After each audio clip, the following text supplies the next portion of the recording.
Esse é o Mac Mini com processador M1, é o primeiro computador de mesa da Apple que já está utilizando esse processador novo deles, baseado na arquitetura dos chips dos iPhones, olha só, chip de celular. Sim, esse aqui é um PC que usa um processador similar ao presente nos telefones da maçã, e isso é ótimo, tanto por uma promessa de desempenho maior, como por outras possibilidades que esse sistema abre. Eu já estou utilizando esse Mac por pelo menos uma semana e eu queria te explicar um pouquinho mais sobre ele. Se vocês estiverem interessados no Mac Mini M1, eu acabei pegando o meu em uma ótima promoção no Magazine Luiza, mas o preço subiu e o pessoal da Go Imports é uma opção também legal, já que temos um desconto de R$100 adicionando o cupom ESCOLHA por lá. Comprando por qualquer um dos links abaixo, vocês ajudam o canal e bora comentar um pouco mais sobre esse carinha aqui.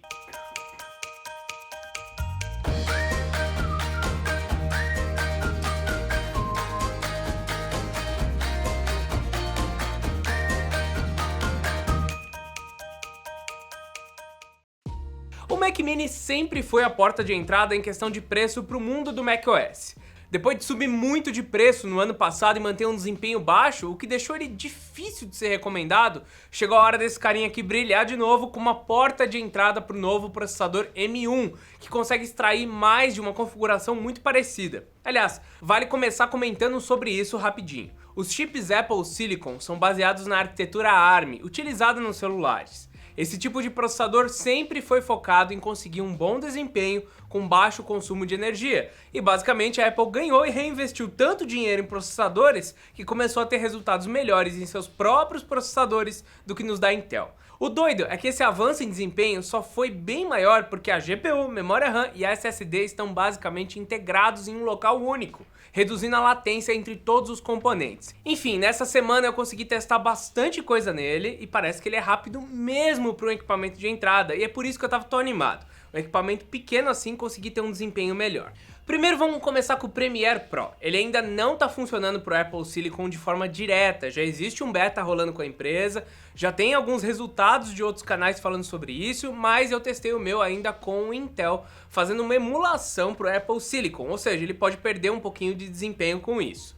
Nesse cenário, eu fiz o mesmo teste num PC com a RTX 2060 e um i7 8700K e comparei com ele, e olha, o PC com a RTX 2060 fez o render em 7 minutos e 50 segundos, enquanto o Mac M1 fez em 12 minutos e 45. Sim, ele fica um pouco para trás, mas a ideia é que, primeiro, ele é um equipamento muito menor, que precisa de muito menos energia, e mesmo assim ele teve um desempenho bom para quem quer começar a editar vídeos. A gente ainda comparou ele também com outro PC que a gente utiliza aqui, com uma RX 590 e com um 9600K da própria Intel. E olha, o desempenho até que ficou mais parecido, mesmo quando você está utilizando ele para fazer a edição direto no Premiere Pro.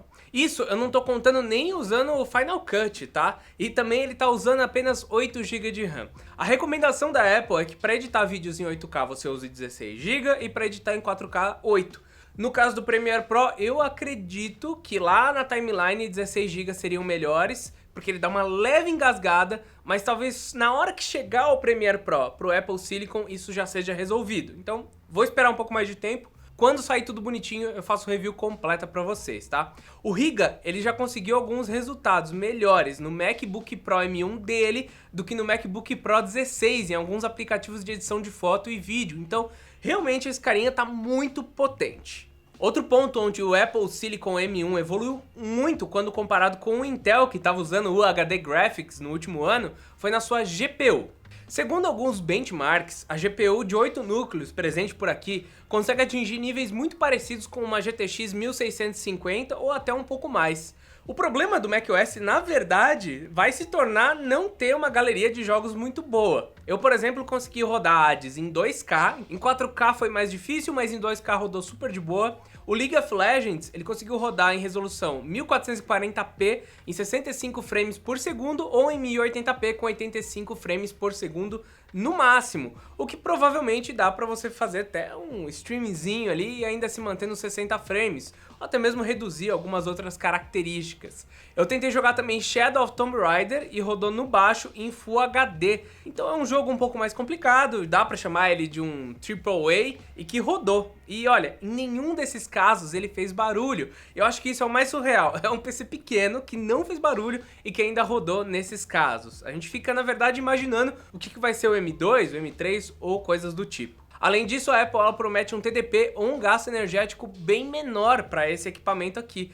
Então você vai conseguir gastar menos energia, vai conseguir rodar às vezes um servidorzinho, alguma coisa do tipo, levar ele para qualquer lugar e mesmo assim ter um desempenho legal. Mas para isso tem alguns poréns, tem alguns poréns sim. Primeiro dá pra falar do preço, né? Eu consegui comprar ele por R$ 6.300 em um mercado onde a gente tem PCs com até R$ 3.000 sem placa de vídeo ainda, ou de 6.000 que você não consegue muita coisa. Eu acho que ele faz bastante sentido. É meio complicado falar isso, porque R$ 6.000 não é pouca coisa. Mas se você for comparar o desempenho com o que a gente teve nesse outro PC pequenininho aqui, e que não custa muito mais barato, fica elas por elas, ele ainda é menor. Então tem que olhar exatamente qual que é o seu tipo de uso. Mas vamos lá para o segundo porém. Os novos Apple Silicon M1 só utilizam duas saídas USB-C, então você vai ficar um pouco mais limitado por causa disso. São duas saídas USB 4, já que o Thunderbolt era da Intel, então o nome Thunderbolt é um trademark da Intel. Esse USB 4 ele consegue colocar uma saída de até 6K de tela, então não roda a tela 8K, roda uma tela 6K e, se eu não me engano, até duas telas 4K. Mesmo assim, é um downgrade perante o modelo do ano passado com o Intel, que permitia até duas telas 4K ou duas telas 6K. Eu vou colocar as especificações na tela, mas realmente é um downgrade, não é para você usar com tanta tela assim. Além disso, não é possível fazer nenhum upgrade no Mac M1. Ele tá um pouquinho mais baixo do que no ano passado, mas você não consegue colocar SSD, não consegue aumentar a memória RAM, o limite da memória RAM é 16 GB e olha, é legal ter 16 GB porque o 16 GB presente aqui entrega muito mais do que às vezes um 32 do ano passado, mas você não consegue fazer esse upgrade de forma fácil, como era também no modelo anterior. Outra coisa que não dá para utilizar é uma GPU externa, não tinha muita gente que utilizava isso, e olha, com a GPU que já tá dentro dele já funciona super bem. Eu imagino para quem quer mais desempenho, provavelmente chegam modelos atualizados com Apple Silicon e com mais GPU ainda, tá? Outro fator um pouco limitante é essa mudança de aplicativos para o novo Apple Silicon. A maioria dos aplicativos funciona sem problema e deve melhorar ainda mais em desempenho com o tempo conforme as empresas adaptarem. Mas alguns apps simplesmente não funcionam. O CSGO, por exemplo, não roda por aqui. Era para rodar, mas não roda. Muitos ainda são transcritos, como eu falei, pelo Rosetta, e quando mudar, pode ser que o fato de ter uma GPU boa finalmente nos Apple traga mais jogadores, traga mais empresas querendo colocar jogos por aqui.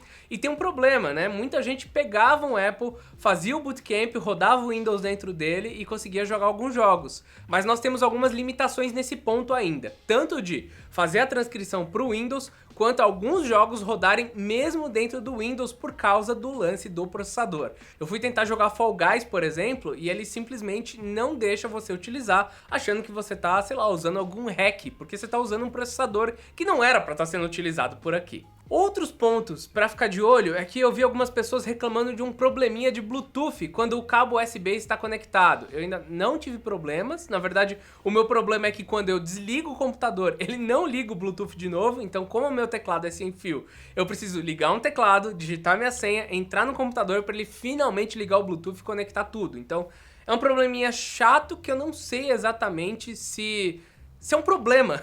Talvez só seja assim e na verdade seja uma ideia muito ruim deles.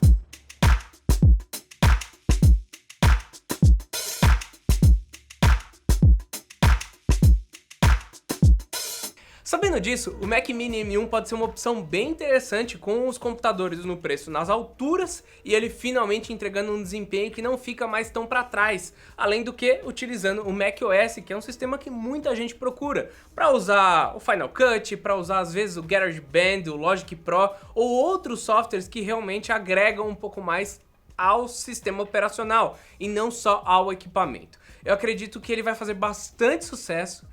ao trazer de novo o desempenho para um equipamento que antes ficava bem mais para trás. Se você gostou, pergunta aqui embaixo nos comentários o que vocês querem ver de detalhes lá no nosso review do Mac Mini M1 e não se esqueçam dos links e também de se inscrever por aqui para receber o vídeo de review que deve sair logo depois.